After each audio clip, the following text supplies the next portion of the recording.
Welcome to Murder Mile, a true crime podcast, an audio-guided walk featuring many of London's untold, unsolved and long-forgotten murders, all set within and beyond the West End.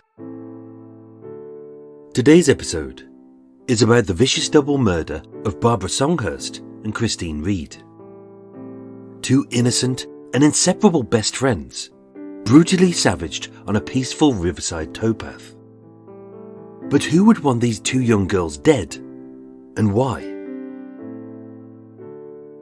Murder Mile is research using the original police files. It contains moments of satire, shock and grisly details. And as a dramatisation of the real events, it may also feature loud and realistic sounds, so that, no matter where you listen to this podcast, you'll feel like you're actually there. My name is Michael. I am your tour guide, and this is Murder Mile. Episode 107, The Thames Towpath Murders, Part 1. Today, I'm standing by Teddington Lock on the south side of the River Thames, far beyond anywhere we've ever been to before. But oddly, every location, from Petersham Meadows, Oldham Lock, St Helena Pier, Duke's Hole and Teddington Lock Bridge, right across Twickenham, Kingston and Hampton Hill, can be seen from Richmond Hill, where Kate Beagley watched her last ever sunset with the first aid killer. At 215 miles long, the River Thames is the second longest river in Britain, stretching from Kemble, west of Oxford, right through the City of London to Foulness Point on the east coast and the North Sea beyond. It's fast, wide, strong and deadly, rising and falling 23 feet a day and flowing faster than many boats. For many Londoners, a walk along the Thames can make you feel like you're in the country while still being in the city. As with the buildings heavily restricted, many stretches are full of wild fields, woodlands and deer parks. Of course, at weekends, the uneven towpaths are chock-a-block with lycra-clad twats on pricey bikes swearing at any dog who disrupts their land speed record. Sweaty-faced joggers, one step from a heart attack, who feel obliged to make that sound with every breath. And swarms of oversugared seeds of Satan terrorising the wildlife because their parents would rather see a duck stamped to death than hire a babysitter or do their bloody job. Thankfully, at other times of the week, being shielded by trees, shrubs and bushes, it's actually a very nice place for a quiet walk. With the Thames being tidal, initially built over 200 years ago, Teddington Lock is a triple lock between the Middlesex and Surrey sides of this 250-foot wide stretch of the river, allowing the safe passage of boats, as well as pedestrians, via two footbridges interconnected over a small island. And whereas the Teddington side has many homes, pubs and shops, the Ham side of the lock is little more than an unlit, overgrown towpath, shrouded in a dense dark thicket of trees and bushes, where an endless series of dog walkers, joggers and casual strollers breathe in the fresh sea air. So it seems unthinkable that such a peaceful little spot could be the scene of a brutal double murder. But it was. As it was here, on the night of Sunday the 31st of May 1953, the two young girls would be brutally murdered. But the question wasn't how or who by, but why.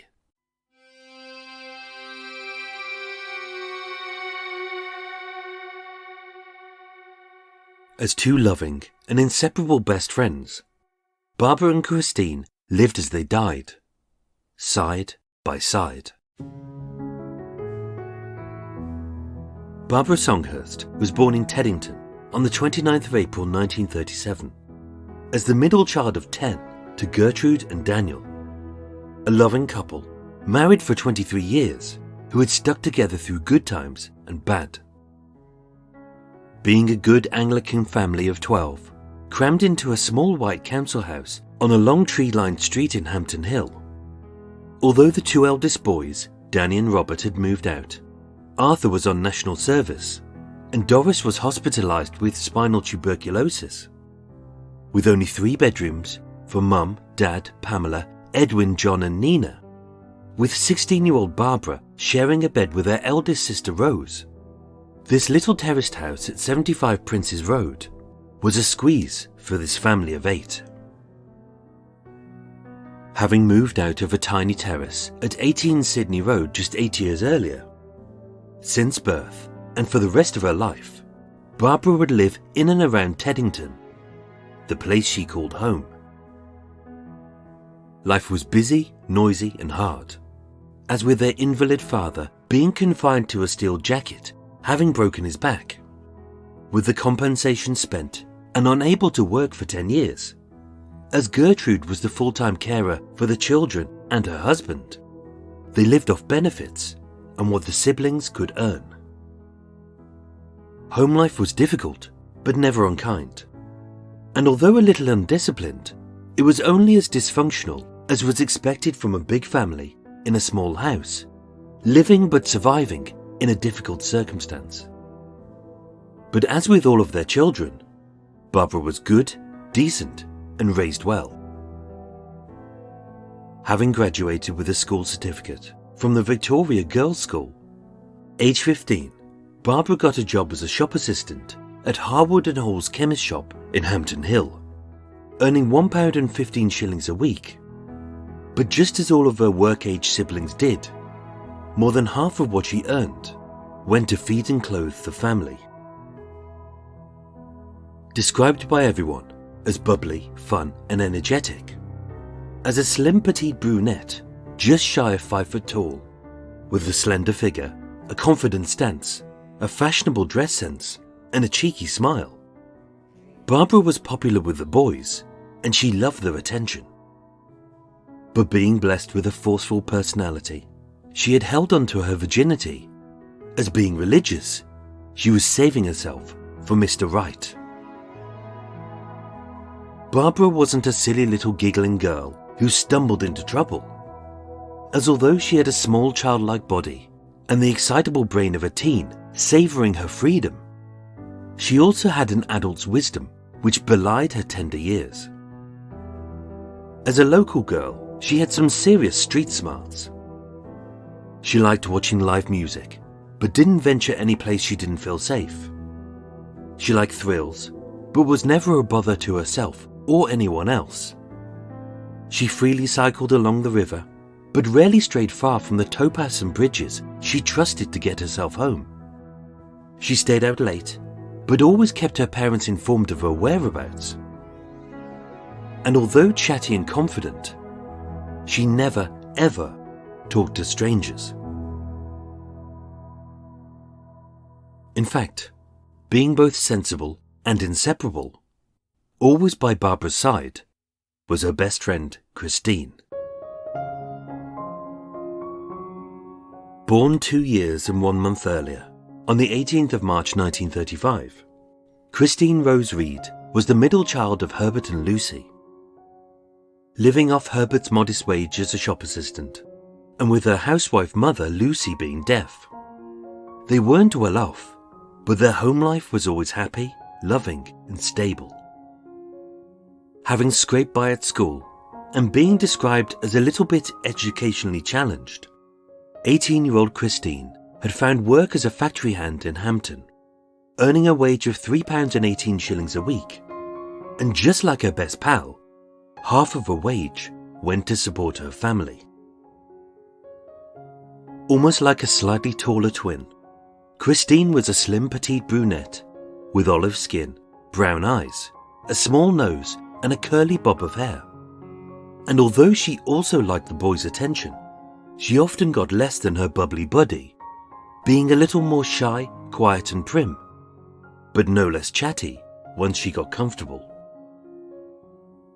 Living a few roads apart, Christine and Barbara's life revolved around their friendship. every moment of their free time was spent by each other's side. They ate, cried, prayed, and during their many sleepovers, they even slept together.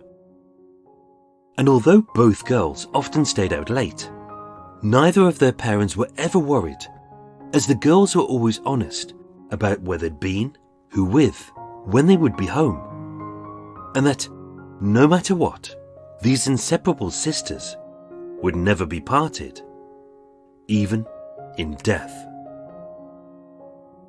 Barbara Songhurst and Christine Reed were two innocent young girls living their ordinary little lives within the safety of the place that they had always called home. Nobody wanted them dead. And yet, for no known reason, someone would brutally savage both girls in a truly horrifying way.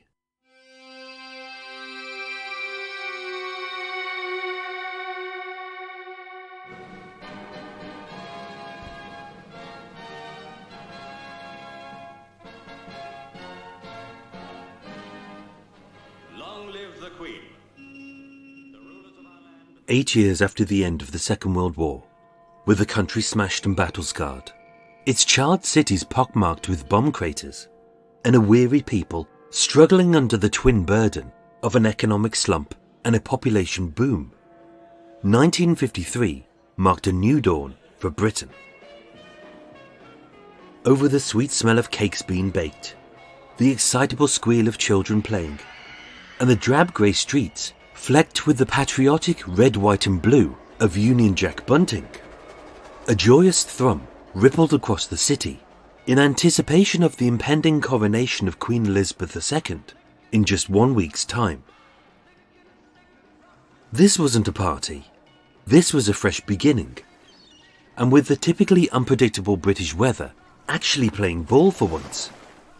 Being a bank holiday, with shorts on, tops off and work done, swarms of Londoners flocked to the banks of the River Thames for picnics, walks, and to set up camp.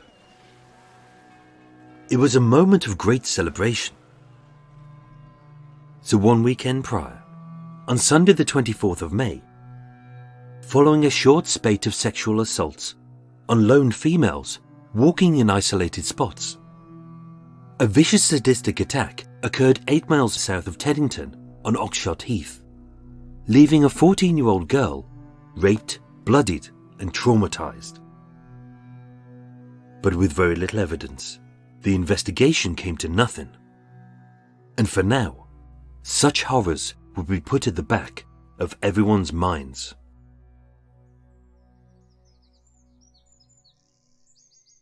The 7 days before their deaths were unremittingly ordinary for the girls. They saw nothing strange, they heard nothing weird, and they met no one odd. Their families were fine, their friendship was solid, and their life was simple. On Sunday the 24th of May, as per usual, they went to church, had a roast, cycled, and came home. Monday the 25th was a bank holiday, so with the shops shut, the day was much the same. Tuesday to Friday was a regular working week, so Barbara assisted at Harwood and Hall's chemist shop, Christine as an assembly line worker at a nearby factory, and each evening, as if by clockwork, the two best friends met up to sit, chat and giggle. On Friday the 29th, at the Blue Angel Cafe in Hampton Hill, a local hangout full of fizzy pop, rock and roll and pinball machines, John Wells, who was Christine's neighbour at number 8 Roy Grove and her good friend for the last 5 years, invited both girls to a camping party that Sunday at Petersham Meadows. It would be a bit of fun with a few friends in a local place that they all knew, so both parents approved. And on Saturday the 30th, Barbara, Christine and their pal Joy Walveridge got dressed in their finest and went dancing at York House, a rather grand stately home in Twickenham.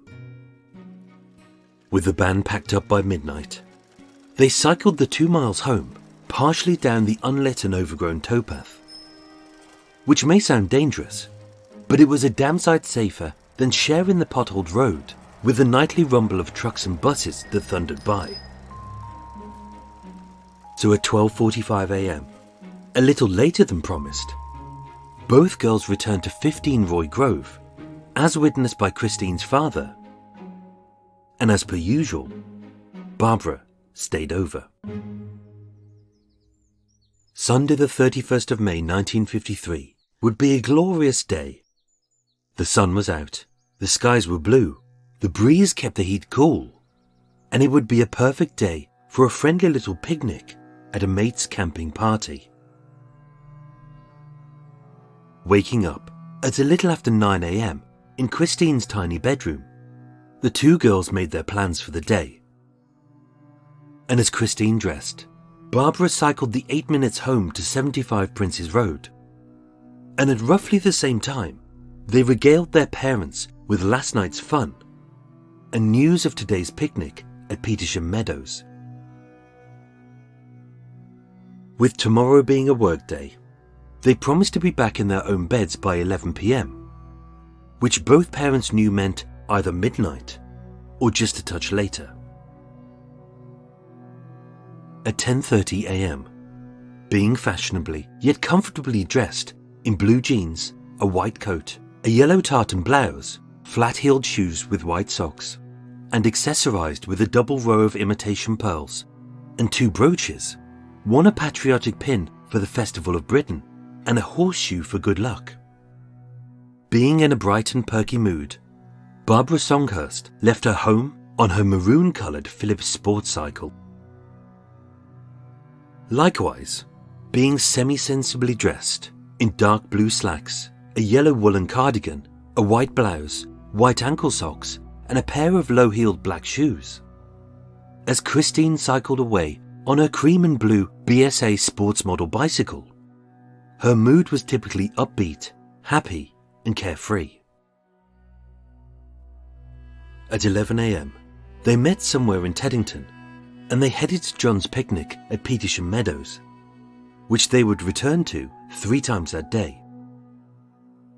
At 1:30 p.m, both girls briefly returned to Barbara's home, although no one can be sure why. But with the shops shut, it may have been to find a spare battery or a bulb for her broken bicycle light. At 1:45 p.m, they left again. They were still happy and laughing. And by 2 p.m, they had returned to 15 Roy Grove for lunch with Christine's parents. At 4 p.m. they left, and at 5 p.m. they returned. But this back and forth between each other's homes was very typical of the two girls, who often flick-flacked across the town, travelling as and where the mood took them. But not for a single second were they ever apart. At 7:30 p.m, as Christine cycled away from her home, down a side alley between 14 and 15 Roy Grove, with Barbara by her side, that was the last time that Herbert Reed would ever see his daughter alive.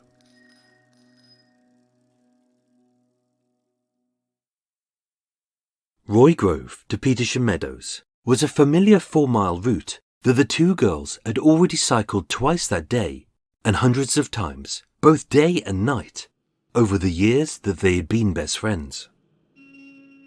Scooting down Uxbridge Road, they snuck across Bushy Park for a peek at the deer, headed through the hubbub of the High Street, went down Ferry Road, and at the river they crossed the 2 footbridges over Teddington Lock, turned left at the lockkeeper's cottage, and followed the Thames north, up an overgrown and uneven towpath, past Oldham Lock, Eel Pie Island, and 20 minutes later, just past Duke's Hole, they would reach a little place known as Log Farm in Petersham Meadows. At 8 p.m, as they dumped their bikes in the long grass and sauntered up towards the joyous sounds of a tinny transistor radio, the delicious smell of fire-roasted sausages, and sidled up to the campsite to say hi to the boys, neither girl would know the significance that Duke's Hole, or even St Helena Pier, just half a mile north, would play in the final days and hours of their lives and deaths. Petersham Meadows was a large open field just off the Thames Towpath, with a small farm for felling trees on the south side, water-filled gravel pits at the front, and surrounded by a thick line of trees. That day, although typically the bright sunshine had been masked by a thick grey dollop of cloud, the field was still relatively full of campers, and although the numbers had dwindled since the dusk had begun to fall, the nearest other camping party was only about 150 feet away. As before, the party was small, just 5 chums in total. John Wells had erected a canvas tent for the 3 boys to sleep in. Albert Sparks was chopping firewood with a small, slightly blunt axe. And Peter Warren was supposedly the chef, but most of the sausages ended up raw or burnt to a crisp. And that was it. Just like in the 7 days before their deaths, they saw nothing strange, they heard nothing weird, and they met no one odd. This was just a simple little picnic with some old and new friends around a campfire by a river. Being teenagers and young men, there was a little drinking, some giggling, some kissing, a few larks, japes and hijinks. But it was all pretty innocent stuff for such virtuous girls.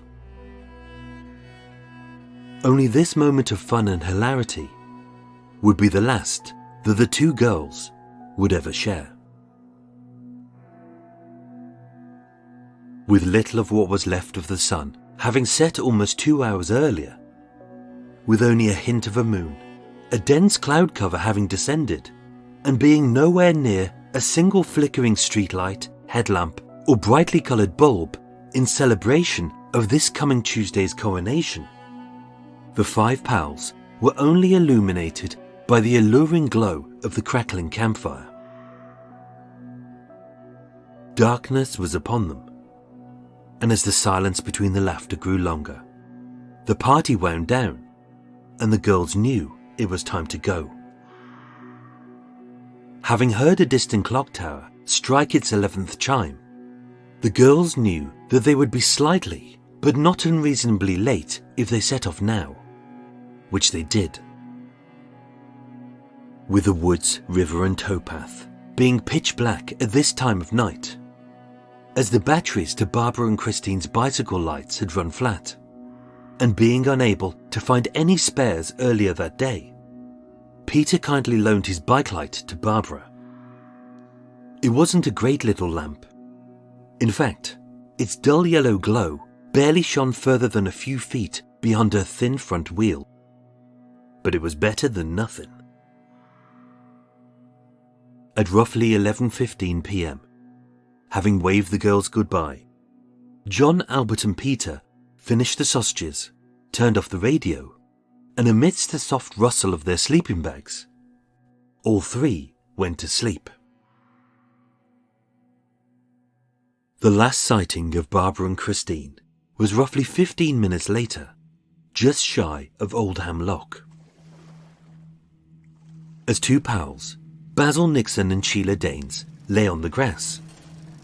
From the north, they heard the rickety clatter of 2 bikes riding in tandem, with 2 young girls loudly chatting back and forth, as up front, a single dull yellowy bike light bobbed along the uneven towpath towards Teddington Lock. And as they were both slowly swallowed up by the dark, dense woodland, with that, the 2 girls had disappeared.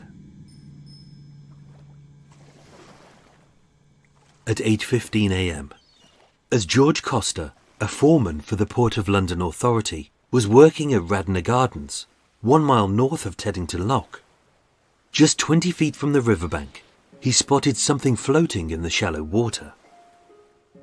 Seeing a white coat, dark hair, a yellow tartan blouse, and pale white skin, it was unmistakably the body of a young girl. transferred to Richmond Mortuary, and having already been declared as missing by her parents. Later that morning, Gertrude Songhurst confirmed that the clothes, the brooch pin, and the stone-cold body which lay before her, as that of her daughter, Barbara. She was dead, and had been in the water for nearly 9 hours.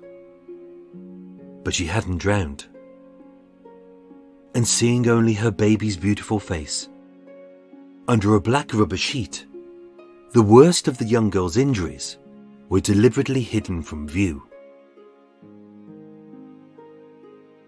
At 12:10 p.m, in the presence of Detective Superintendent Herbert Hannon and conducted by Dr. Arthur Mant, the autopsy of 16-year-old Barbara Songhurst took place. Her face and head had 2 obvious wounds. Under a 1-inch gash to the top of her skull, a crushing blow had cratered the bone and hemorrhaged her brain. And under a curved 2-inch wound between her left eye and ear, a second swift strike had split her left cheekbone, as if, without warning, she had been forcibly struck by something heavy and hard, but dull. Perhaps the blunt end of an axe. On her torso, her tartan blouse and white coat, now sodden with the silty filth of the river, was only fastened by the top button. But through its once white cloth, 3 deep stab wounds could be clearly seen across the back, each one having punctured her left lung, her right lung, and right into her heart, with several blades of severed grass poking out of the lowest of the wounds. With her socks still on, but her shoes missing, the raging river had rearranged part of her clothing. But with her top exposing her midriff, her blue jeans unbuttoned, and the crotch of her thin cotton knickers ripped open, there was no denying that this innocent little girl had been raped as she lay dying. And with a series of rough cuts to her hymen, bruises up her inner thighs, and her vagina full of semen, with her very last breath, she had tried to put up a fight, as her attacker had took her virginity and her life. And once he was done, with her dead and raped, a series of long lacerations down her legs, buttocks, back and heels suggested that she had been dragged along the towpath, down the side of the riverbank, into the tidal waters below, and like an unwanted piece of rubbish, she was dumped in the river.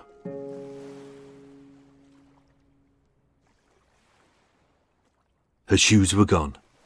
Her other brooch had vanished. Her bike was missing. And so was Christine.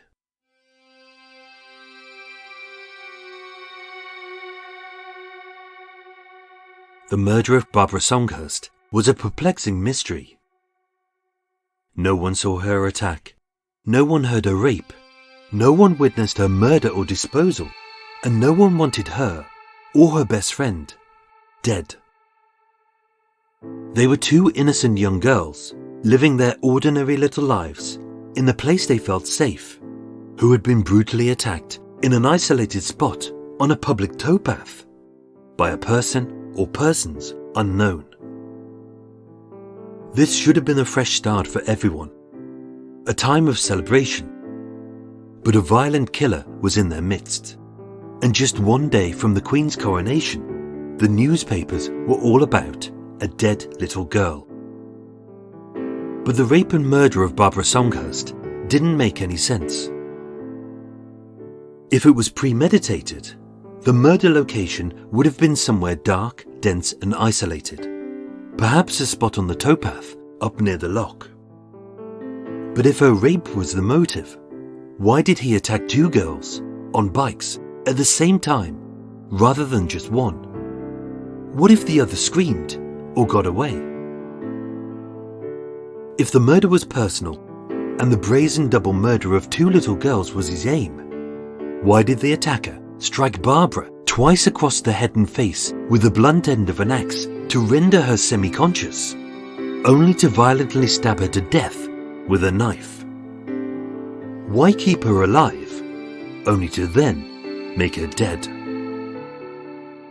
And with no footprints, no fingerprints, no witnesses, no sounds heard, no sights seen, and no weapons found, Barbara's murder would remain a mystery. And yet, as a second little girl would wash up on the riverbank, and the murder location was uncovered, it became very clear that as two loving and inseparable best friends, Barbara and Christine had lived as they died, side by side.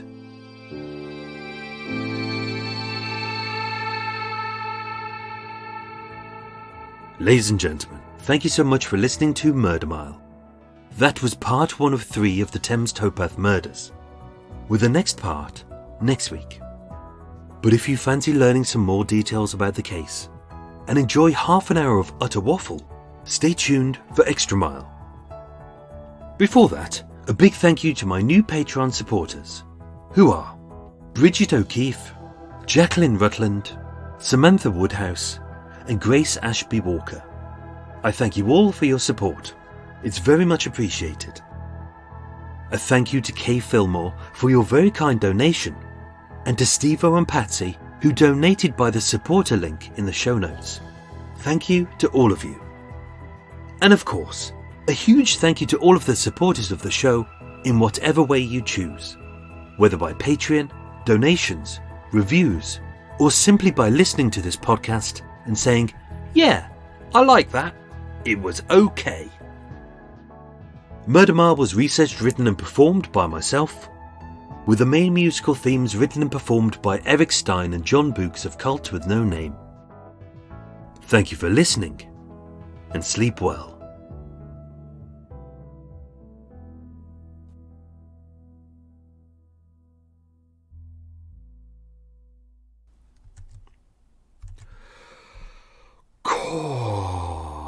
Lummy. Is it time for a yawn? I think it could be. Oh, hello everyone. Welcome to Extra Mile. Oh, we're back. Windows open. Oh, although I've been fighting with the crows. We've got crows above us today, and they've been doing their chatting back and forth, and I'm up early, obviously trying to beat my neighbour before he gets up very soon and puts his engine on. Goes, I'm trying to beat the crows today, so they shut up for a bit, and then they were like all over the bloody podcast. So that was quite annoying. So I might have to re-record some of this. Last week's show I had to redo almost all of it. That bit, when I said I'm going to have to redo it, I did. I went back and redid the lot. I might redo some of this as well, but I think it was okay. I think it went well. I hope you enjoyed that story. It's an interesting one. Let me put on my tea, as always. Ooh, what's that? Oh, I thought it was a big spider coming in then. I can see something crawling around. I think it's just a bit of lasagna. It's spider season, of course, which we're all loving, aren't we? Spiders everywhere. Spiders crawling around everywhere. They've got their uses. Getting rid of the flies. Especially when you're moored up by the poo factory, which I am not anymore, thank God. Not by the poo factory. I'm not really a fan of spiders. Don't really like them. I've got my duster that I use, which I find is a more humane way to kind of usher them out, because I get my little duster. It's like a feather not a feather duster. It's kind of an artificial one, and you put them on it, and then they can't really run on it. They kind of crawl on it, so you can kind of put them on it, and then you can kind of shake them off, and it doesn't hurt them, and which is good. But there's a lot of spiders. It's Spider Week, so thank God we haven't had any big ones. So, right, what's going on? What's going on in this wonderful little pathetic world that I live in? Right, what's good? Had a socially distant coffee with my brother the other day, which is very good. Enjoy that. Nice to see my shorter, not as attractive brother. That was very good. We went to Costa Coffee. We went to sit next to a table. We were all very good. We got our masks on, and I noticed that two men had left the table, but that one had left his phone, his wallet on the table. So I said to the Costa guy who was there, he'd got his visor on and his gloves on and all that, and he was cleaning all the tables. So I said, just to say, the guy's left his phone and his wallet on the table. And it was phone and wallet, and it was underneath his N95 mask, the COVID mask. And I was like, he's left his phone and his wallet on the table. So the guy came over, picked up the phone and the wallet using the mask. The other man's mask. I was like, oh, it's really bad, really bad. I think some people still don't understand it. Like, I don't touch anything. I sanitize my hands and I don't touch anything. And if I'm at the supermarket and I'm buying stuff, because you've got to use the till, and because I want the points on my phone, I always, before I go in, I sanitize my hands and I sanitize my phone.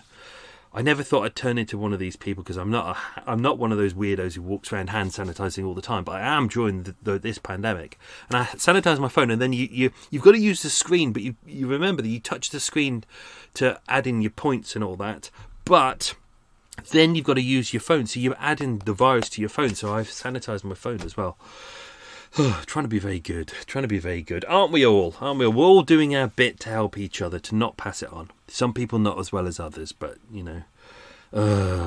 anyway, right, so yeah, hopefully Murder Mile Walks is back on in October, start of October. I hope on a small level. I'm going to have to restart learning my lines, because I haven't done a show in 6 months, so God knows if I can remember it. If it all goes well, I won't be. I'm probably not going to be doing private tours and things like that, because the podcast takes up a lot of time. So I'm not too sure at the moment. But I'll definitely be doing my Sunday tours, as long as they last for a bit. If all goes well, I might start doing. I think I mentioned it months and months ago. I'd actually rolled it out and then had to roll it back because of the pandemic. I was going to do the special podcast listeners walks, where it's not scripted at all. We kind of just, little group of us go on a 2-hour saunter around town. I show you some locations. If there's places that are near that you want to see from the podcast, we'll do it. We'll do a walk. It's not, I don't have anything prepared. I can just use what's in my head. Might have some pictures with me, I don't know. So I might start doing that, because I'd look forward to that. It'll be a little bit easier to do than the regular walk, and a little something different for me as well. What else has gone on? Last weekend, in preparation for this 3-parter, I did a 62-mile cycle to visit and film all of the locations for this 3-parter. So some of the photos, what I'll do is I'll post them online on the social media, but the bulk, all of them, all the original crime scene photos, all the really interesting photos are going to go on Patreon. I know you're probably going, bloody Patreon, but it helps support the podcast, and for just $3, as little as $3 a month, you can get all the goodies. The Monday, Tuesday, Wednesday, Thursday, Friday, there's stuff going out depending on what level you're on. All crime scene photos, stuff that I never share anyone else. You get all the original script to the series. You get the episodes on Mondays rather than Thursdays, and they're ad-free as well, so no annoying adverts, which is very good.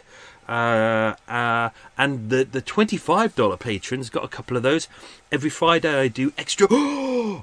I haven't uploaded today's one. I'll do it now. For $25 patrons, you get extra videos each week, which I don't share on my YouTube channel. They are secret. They're called the secret patron videos, and they're only for the $25 patrons, and they will remain that way. Whoa, rather good. Let's do the tea. Tea.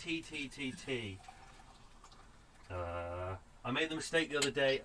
I was rushing and I made tea and coffee combined. I put coffee in, then I put a tea bag in, and I made both. And I know that's a thing, but it's bloody disgusting, I'll tell you that much. Anyway, important things.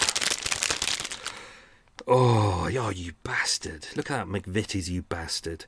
So I went shopping yesterday, and I thought, I need a cake for my recording. So actually I picked up some chocolatey shortbread, which is very nice. I've eaten one of those. But then I went past and I forgot. Made by the McVitie's, Lyle's Golden Syrup Sticky Pudding Cake. Oh my God. it was either this or the Jamaica cake, and I do love Jamaica cake, but this reminds me of my childhood, like my summers spent with Grandma and Grandad. They'd always have, the grandma would always make lovely chocolate cakes that stuck to your mouth, but we always had this as well. And there's a little symbol on it, and it says, "Try me with custard." Oh, McVitie's, you bastards. You know I'm going to eat all of this in one go. Why can't they sponsor me? That would be great. Anyway, what else we got? Just to say, this is very exciting. You can now... apparently, I haven't worked out how. If you listen to this via Acast, you can review the podcast via Acast, which is great. If you use Podcast Addict, and I've seen that many people have, which is very good. I'm watching those comments. That's lovely, and I do read every review. You can review on Podcast Addict now, and Podcast Addict are even putting a link on there, so you can support the podcast by supporting through Patreon, which is great. Everything's all being connected up, which is great. I should apologise. Acast set up a new thing called Supporter, which is the thing I mentioned earlier on, where you can support the show. You can. It's not a weekly donation. It's like one-off donations. You know, if you say I'd love to support the podcast and give £5, you do that, and in return, you get. I'll put a mention of you in the episode. You've just seen it on there with Steve-O and Patsy. Thank you, Steve-O and Patsy. I apologise. I thought the system emails me to say when I get donations. I didn't realise that it doesn't do that, so I've just got it and I've realised you donated like a week or two ago. So it's a bit late, this my thank you, but here it is. I'm just getting used to the system. But yeah, no, so if you downloaded the episode last week, at the start of the episode, or any episode last week, you would have heard me going, "I just want to say thank you so much for donating to the Murder Mile podcast." And I listened to it and was like, what the bloody hell is that doing there? Acast have asked, the system asked me to record something. They said, record a little message. So I did, thinking it was a message for when people have donated and then they hear this. That's what I would assume, but it wasn't. They put it at the start of my show. And I was like, why is this here? And I was like, oh, fuck. So I had to go in and record a new one. So the one you might hear now, I'm not putting that in. That's Acast. Acast deal with that. I don't have anything to do with that. Even I was surprised that it was there, but it's there. But if you did want to support the show, a one-off donation, you can put a little comment in there. I'll put your name in the next show I'm working on, which might be part 2 of this I'm working on at the moment. And that's one way to do it. I know some people have asked, because some people don't have PayPal and things like that. But either way, not essential at all. I love reviews, always useful on iTunes or however you want to support the show. Or just say to your friends, I like this podcast. I like this podcast. Right, let's do some questions, which, as you know, I will almost certainly cock up. So let's do them. Question number 1. Get yourselves ready. Ooh, that cake looks good. Ooh, no, hang on. Tea. I've got tea. God, I can't do anything without my tea. Oh. There we go. Oh. I left the spoon in too long and now it's gone. Oh, the spoon's gone thermo hot. Thermo hot. There we go. Pop that there. Oh, cripes. Okay, question number 1. What job did Barbara do? So what did Barbara do as a job? That's a better way of saying it. Question 1. What did Barbara do as a job? It's all quite easy questions, I think. Question 2. What did Christine do as a job? Question 3. What 2 brooches did Barbara have on her top? I always find the word brooch weird because it's spelt brooch. But no one ever says brooch, we say brooch. So why isn't it B-R-O-C-H as opposed to B-R-O-O-C-H? Question 4. What was the name of the farm in Petersham Meadows where the picnic took place? Question 5. Why couldn't Barbara's father work? Question 6. What was the name of the cafe where John invited the girls to the picnic?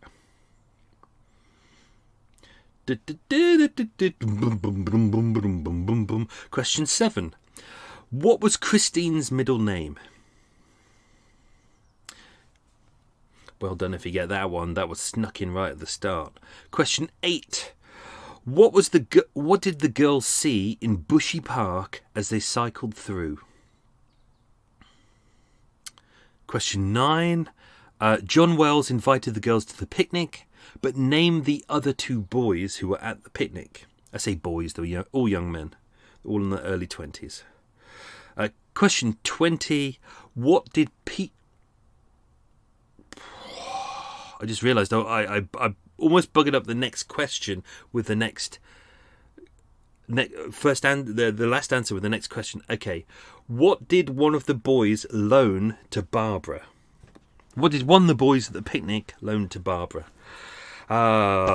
If you're good, if you can have, obviously it's John Wells was one of the boys, but if you can have their first names and last names, that would be lovely. That would be great. Right. Okay. Normally I'd go through all the stuff that I've got to say about this case, but because it's a 3-parter and I've done all the research for part 2 and 3 and I've kind of mapped it out, but sometimes I add stuff in, and like with this episode I kind of took stuff out and I moved it to the later episodes, so I want to be really careful about this. So I'm not going to dive in too much to this stuff, but what I'll do is I'll just talk about the case itself. So I obviously knew about this case for many years, had it on my kind of back pile. I've got a kind of back pile of cases that I want to look into, but obviously because I started in Soho and then it became the West End, and now Murder Mile is more kind of Soho across West London. And this is still technically West London, even though the postcodes are slightly off, it's still classified as West London. So I'm having that. So I knew about this case for years, always wanted to do it. The bulk of the files were open at the National Archives, so it's like, great, I'll look at that. They're very good, quite detailed. I did my usual thing, so I didn't go looking at any documentaries about this. I didn't open up someone else's book and go, oh, I'm going to copy down. I'm just going to spend a week copying down what's in the book. I think that's a bad way to research, because you're not really... My way is to really think your way through it, think around everything. If you don't know things from the start, I find that getting all the pieces kind of piecemeal, bits and pieces, you're in a scattergun approach, and then you have to funnel it down. So I find that really useful, because sometimes you see details like stuff about the brooches, the bike light stuff. I spent days working on the bike things to do with the bike lights. So all these little details really, really help tell the story. So that's what I did. The files were a mess as always. There was an invigilation file, so I had to go into the special room in the archives where you have to ask permission to go in, and they lock you in, and there's a big camera over you, because it was all the crime scene photos and the autopsy pictures now were horrible, really horrible. But really useful as well. They had the original crime scene photos. So what I did last weekend was I did that big 62-mile cycle, went down the Thames, cycled along. I went to Petersham Meadows first, took some pictures there. For me, it's good. That's why I like it. I find it really useful to go to the locations, stand there, because you can read it in a book. You can go, oh, and then you can Google it if you want to. But there's nothing like standing there. You get a sense of it. And I was on my bike anyway, so I cycled from Petersham Meadows to Teddington Lock, the murder location. Not a spoiler, because obviously I mentioned it at the start of episode 1. And I did the circuit, worked out the distance, how long it would have taken them. And it's interesting. It's like some parts of the towpath, especially near the city, are tarmacked, but that section is very rickety, very old, very uneven. Like a lot of it is just stone and rubble. It's very overgrown. There's kind of water pits to the left-hand side, and to the right is the river. There's no kind of barrier on there, so you could easily fall into the water. in some places it's very, very tight and thick with trees, and the trees are not only on either side, it's overhanging. So you can cycle side by side, but at points, some points, especially with the nettles being out, sometimes you have to go single file. So that was interesting to see the route. And then I made it to Teddington Lock, and I've been there before, and the Teddington Towpath, the footbridges, and I was like, oh, okay, it's here somewhere. And I got the original crime scene photos, which will be on the Patreon, and they're interesting. But I was like, well, where is this place? Because it all looked very different. Obviously, this is 1953, and we're now in 2020, so places do change. So I got the photo there, and I was kind of holding it up to my eyes on my phone and then pulling it down. I kept moving and moving and moving. I thought, well, where is it? I can't see it anymore. All the buildings had shifted and things like that. They're not, and there was like the levers for the lock and things like that had slightly shifted, and some weren't there anymore because they'd changed the lock. I was like, where is it? Then I kept moving back and back and back, and then all of a sudden I was in this kind of thicket of trees, and I just went, oh shit! Like the path made sense. The building was there. The lever for the lock had actually been replaced, but there was a kind of a wooden bollard that was there. That was still what it was used from. They'd just basically broken it off. The slope down to the water was still there, and I was like, shit! I'm standing right in the place where the murderer was, and literally as I turned to my left, and it's like that's where the murder and the rape happened as well. It's horrible. Ugh. But that was interesting, so I did that. Went over the bridge. I went up to... I'm trying to not give too much away. I visited a lot of routes that day, but I also went up to Barbara and Christine's house. So Christine's over in Roy Grove. That was interesting because all the number... I had to ask a lady. I was like, where's number 15? Because it was all I could find was up to 14. And everything was out of sequence. And they'd got... one side of the street is straight, the other side of the street is curved, and it's kind of even numbers on one side, odds on the other. And then she was like, it's that 15 is that one there. So I discreetly took a video there and took some pictures, which was good. And that meant I was able to see the route of where they so I followed the route from Roy Grove back down into town. I was able to see how close Barbara and Christine lived from each other. It's interesting looking at their houses now. It's still very similar to as it was. Visited the kind of places that they hung out in Teddington town as well, all their little routes. But walking these routes is really useful. So just before I started watching this, I saw that a not very good true crime series called Murder Maps had done a piece on it. Oh, they did one on the Blackout Ripper, and it was so shit. Why did they bother? It's very tabloid. Anyway, they've done one on this, and I thought, well, I'll watch it because it'll maybe there's some things in there that I hadn't thought of, or let's go through it. And then if you watch it, I mean, don't watch it, but if you watch it, there's a piece, and I'm going to try not to make this a spoiler. It's a slight spoiler. They have in the story, they have the two girls cycling on the towpath, and then they split. And I went, oh, maybe I've missed something, because they're skimming across all the details, but they've pointed out that the girls split. And I was like, did the girls split? I didn't see that. So I went through all my notes. I was like, the girls didn't split. And then, luckily, because I'd walked the route, I started going... I went back and I started going through the route in my head, and I started planning it out in my head and going, okay, two girls on a towpath, they're going here, they're going home. They both live together. Only one of them has a bike light. And I started planning all that out and trying to work out what order they were in on their bikes. All these little details that are useful following the towpath. And then I worked out they never split. The girls never split up. What the TV series had done is, this will make sense in the later part of the series, but because of in what way the murders happened, they've just naturally assumed that at some point the girls split. But the girls didn't split. They never split, and there's no reason for them to split. And do you know what? I'll probably point that out in a later episode. But it's just that they'd made this arbitrary decision that, oh well, the girls must have split up, but they hadn't bothered to look at the facts.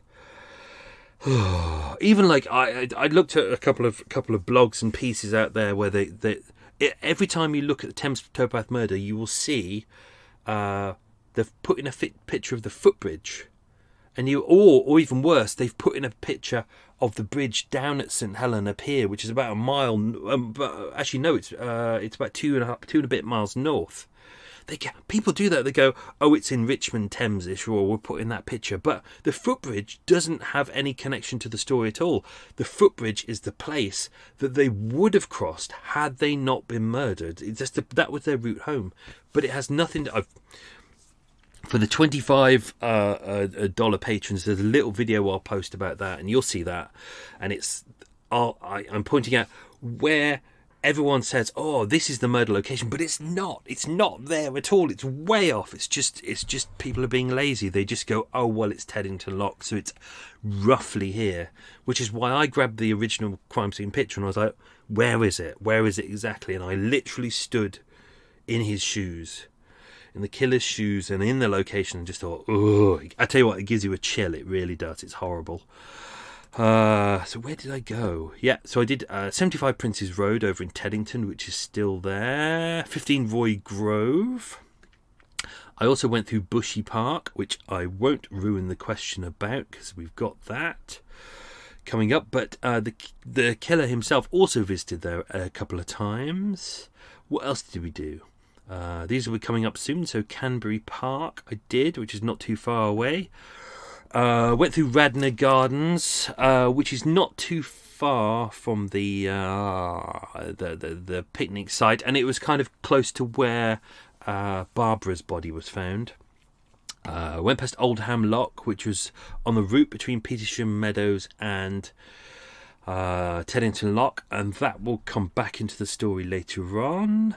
What else did we go? I went past Duke's Hole. I need to go and film that this weekend because I went past it and didn't really think about the significance, but actually I need to refilm something on that. And obviously there's loads of pictures on Teddington Lock. What else did we have? I think that's it. I think that's all of it. I don't want to give away too much because there's a lot here. So okay, let's do the questions. Let's do the questions. Okay. Question number 1. What did Barbara do as a job? The answer was she was a shop assistant in a chemist's called Harwood and Hall in Hampton Hill. Question number 2. What did Christine do as a job? Christine was a factory worker on an assembly line. Question 3. What 2 brooches did Barbara have on her top? She had a horseshoe brooch and a Festival of Britain. Obviously the Festival of Britain was 2 years earlier, so 1951, but she still had the pin.